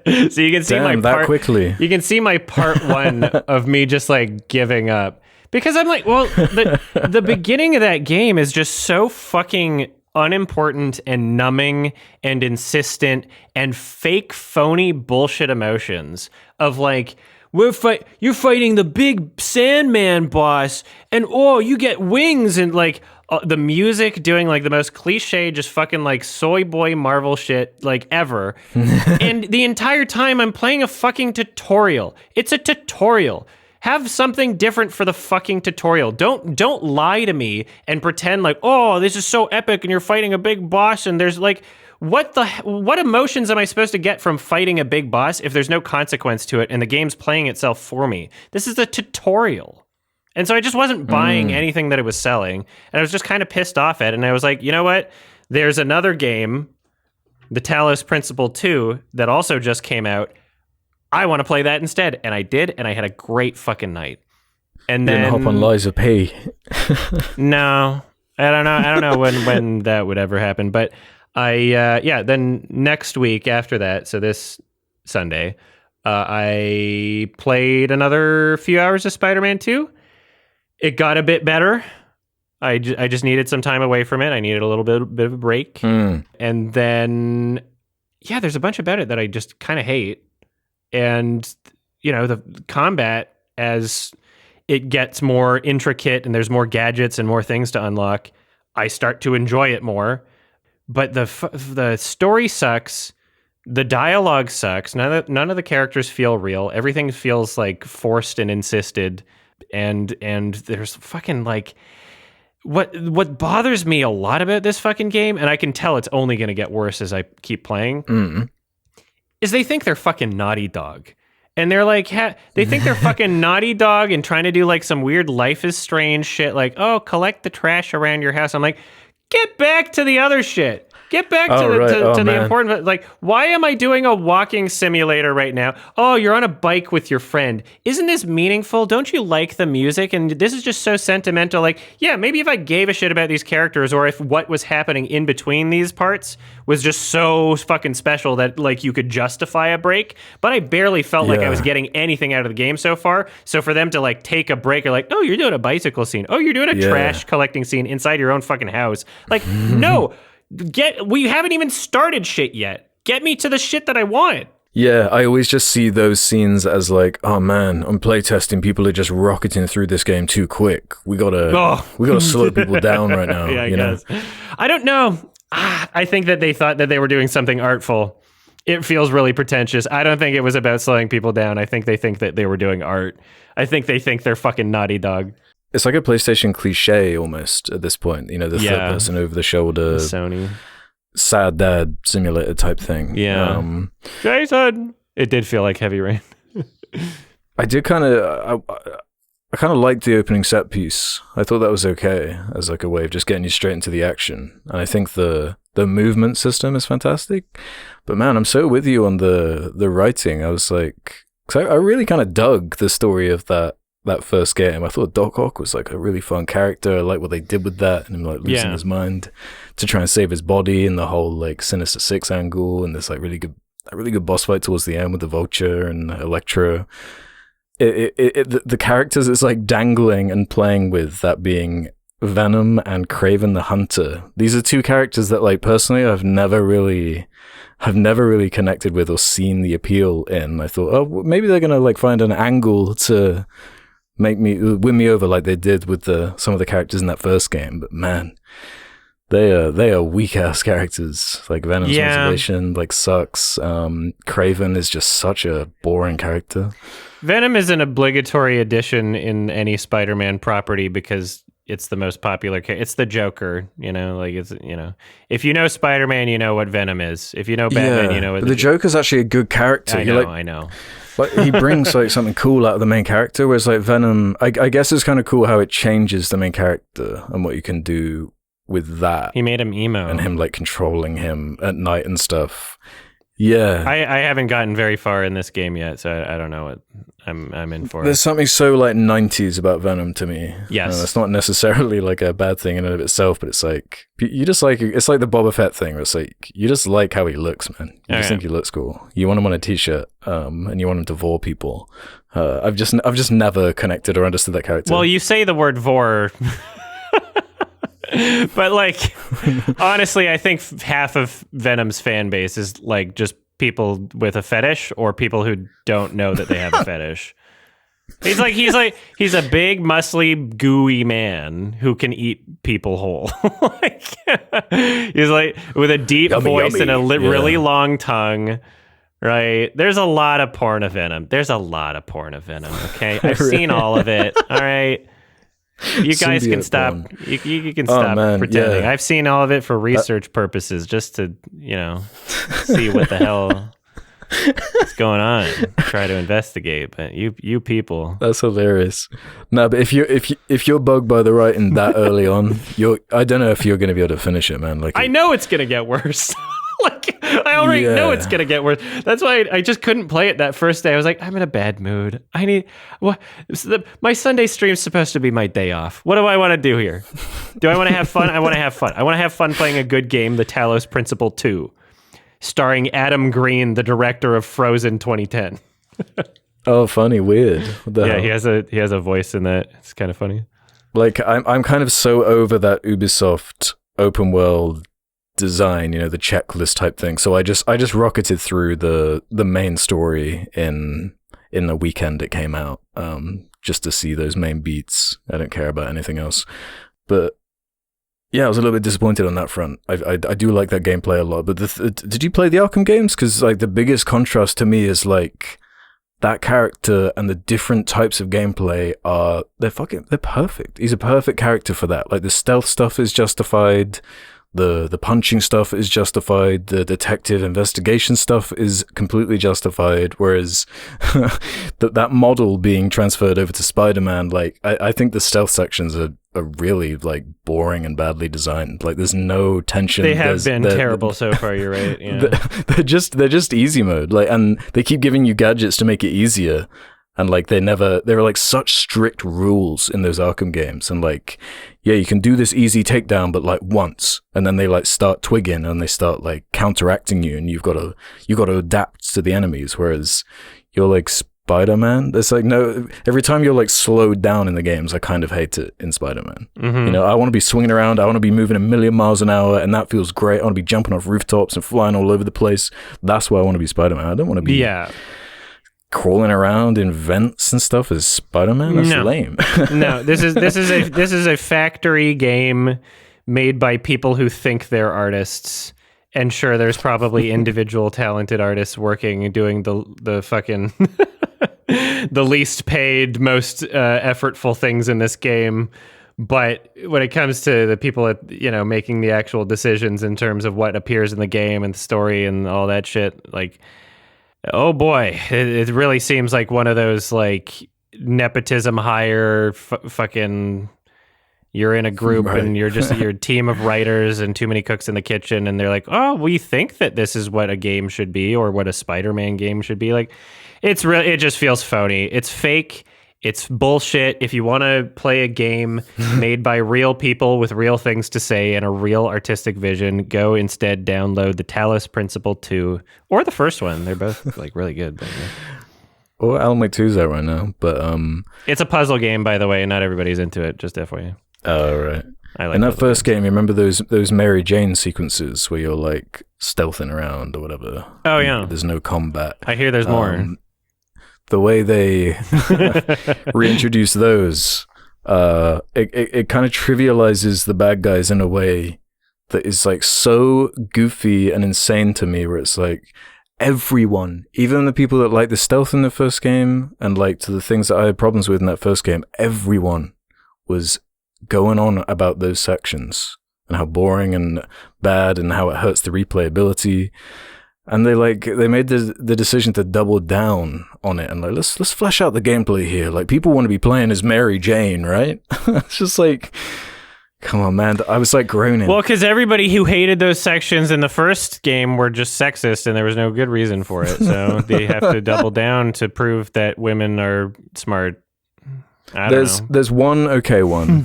There's one okay one, which is used for kind of like story purposes, in a more kind of horror context. That was pretty cool. But outside of that, I don't want to be playing Mary Jane with like a spider gun going around taking out goons. That is lame, and it makes it like taking out gooners.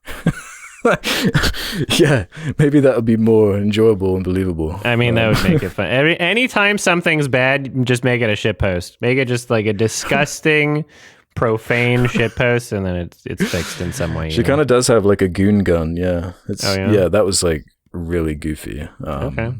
It's like, yeah, because as Spider-Man, you're fighting like hordes of goons, and you got to do these combos and take them down. And then Mary Jane, she's going around by herself, no superpowers, mind you, just like tasing like 100 guards sneaking around. It's like so stupid. It's not what I'm looking for. Yeah, I'm really just not.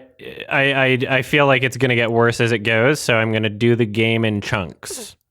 I will be playing bits of it every week. I will not dedicate an entire day towards playing that game. I will dedicate part of a day. Yeah.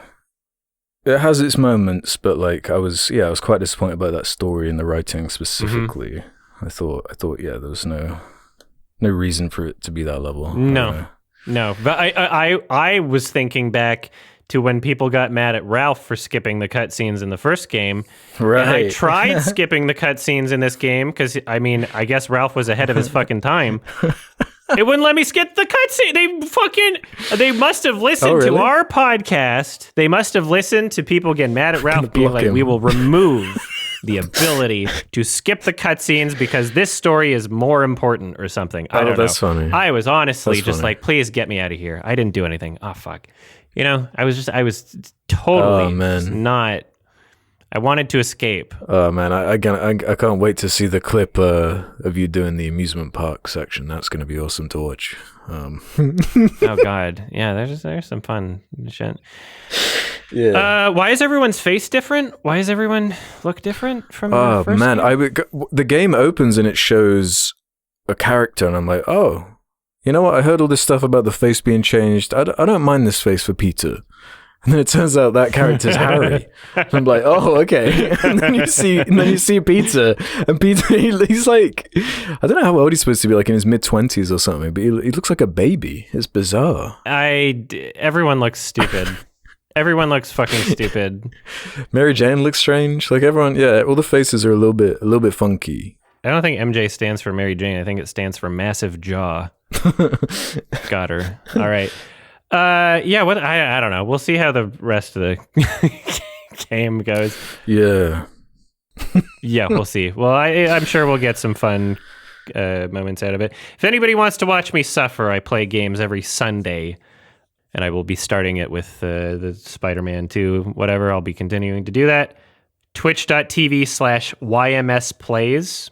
Don't even have to spell it. It's exactly how it sounds. Mm-hmm. And on YouTube, youtube.com/@YMS streams. And you'll see gameplay. And I stream in both places now. Actually, if you want to catch the live one, you want to go to YMS plays on YouTube. YMS streams is for the archives. I know it's confusing. Sorry. Subscribe to all of them. Hit the bell. All right. Next question. How Fortuitous Buddy says, I'm curious what you have to say about this. Now that Best Buy won't be selling Blu-rays on either physical or online stores next year, do you believe we're nearing the end of physical media, or are we going to treat Blu-rays/DVDs as a niche collectible like vinyls? For audio, I hadn't heard about this, but I read this Variety article that, yeah, Best Buy is going to end DVDs. Is this a Grim Reaper knocking door to door? I'm shocked they hadn't already. I mean, like... fucking the selection was always shit with Best Buy. They stopped selling CDs a long time ago, obviously. I mean, nobody buys CDs anymore. Yeah, that doesn't surprise me. But, you know, vinyl has made a resurgence. There's still people that want physical media.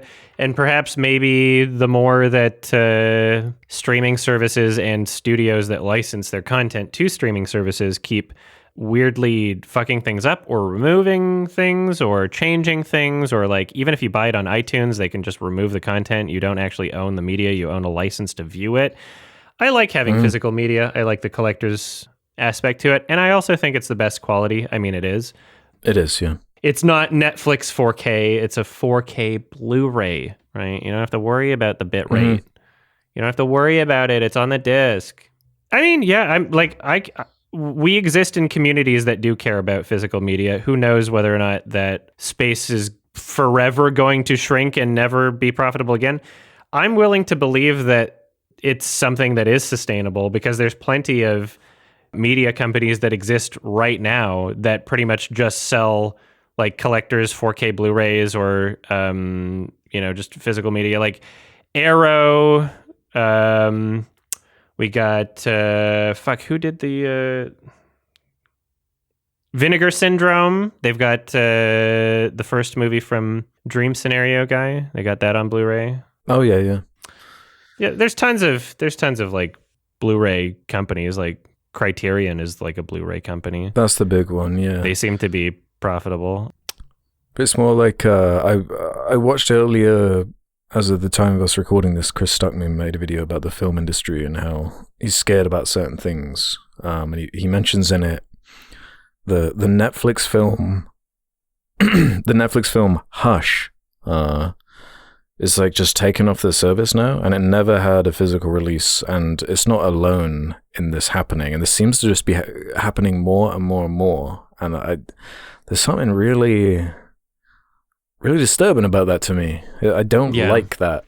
There's something gutturally like, like huge teams of people are making this and millions of dollars being sunk into it, and now how am I supposed to watch Willow now? You know, Yeah. Yeah, it's very weird as far as like the art form and the overlap with the way it's monetized and the way the unintended consequences of the streaming wars. And now I feel like we're reaching the tail end of the positives of what was great about streaming to begin with. It feels like it's all like, yeah, they're all introducing like ad schemes, and it's like, oh my god, they're raising their monthly costs over and over. It's like, well, you're just going to push people back to illegal stuff. Yeah. you know? So yeah, it's just a snake eating its own tail. I feel comfortable in my ability to get the media that I want in any given way, whether that be, you know, fucking getting past region lockings and like all that shit. Like I do this basically, you know, I do it for a living. So if I need to torrent things, I will.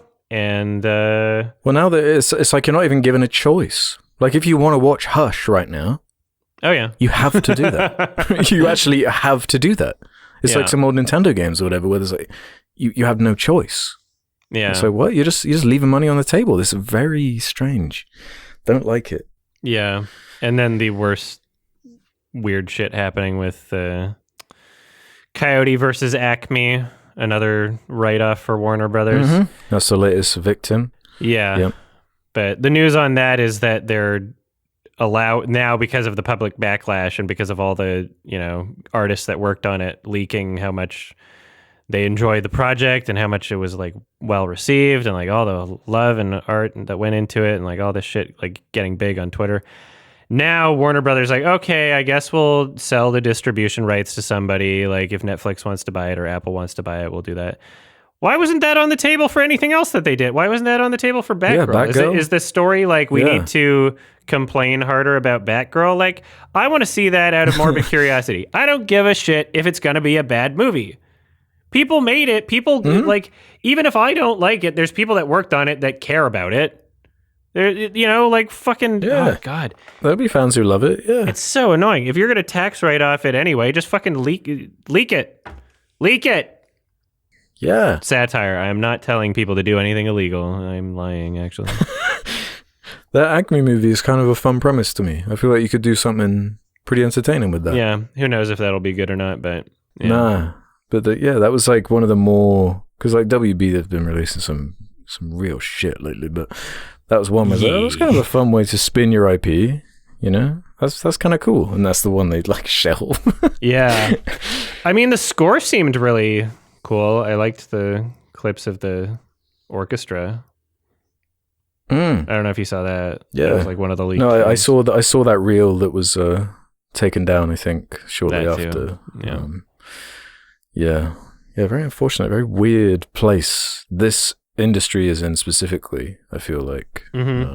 It's very, very interesting, very sad, and I don't know, maybe get your Blu-rays in now while you can and while they're cheap. You'll be able to get more Blu-rays in later if more people buy Blu-rays, because companies are doing exactly what's profitable. If it's profitable for them to release a thing on Blu-ray, they will, right? Why do you think like Netflix owns certain properties that are Netflix originals that wound up getting Criterion Blu-rays because they know that if they were to release that, they, you know, it has enough popularity that someone would actually want to buy it, and it's licensed through Criterion, right?